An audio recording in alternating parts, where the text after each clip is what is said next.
In the beginning, God created a world. This world had light and dark, land and sea, plants and animals. It was a great world. The best part was the people. They were his magnum opus, the pinnacle of the creation project.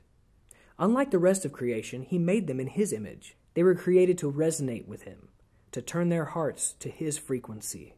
Sadly, this creation was distorted by an enemy of God. This enemy introduced sin to the world, and the results were devastating. Death and discord now marred God's perfect creation, and people for the first time felt a separation from their God because of sin.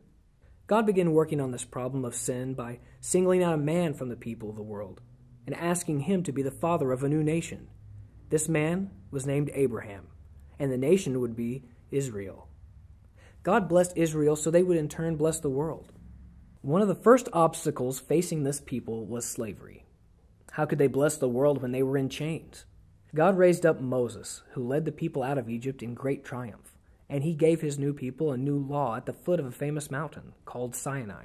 After the people received their new law, they set out to claim their land, but on the way they got pretty irritated with the traveling condition, so they did quite a bit of complaining. So God didn't mind having them wait for a while before they entered the promised land. He tends to care more about who people are becoming than where they're going. But eventually it was time for Israel to take the land God has promised. And as they entered this new place, they soon forgot about the God who brought them there. Israel did not put limitations on their behavior, so they fell into an endless cycle of rebellion. They had to learn the hard way that good limits are the only way to change bad habits. Yet despite Israel's consistent unfaithfulness to God, God remained faithful to Israel. He gave them judges to rule them in these hard times, and then eventually he gave them kings. The greatest of these was a young shepherd boy named David. David was known as the man after God's own heart, and though he had his weaknesses, he spent his life fighting God's battles and building God's kingdom. David's reign represented a high point in God's story. For the first time, God's blessed people had actually become a blessing to the broader world, a vision that went all the way back to Abraham. Justice, mercy, and compassion became the pillars of David's kingdom. But it didn't last.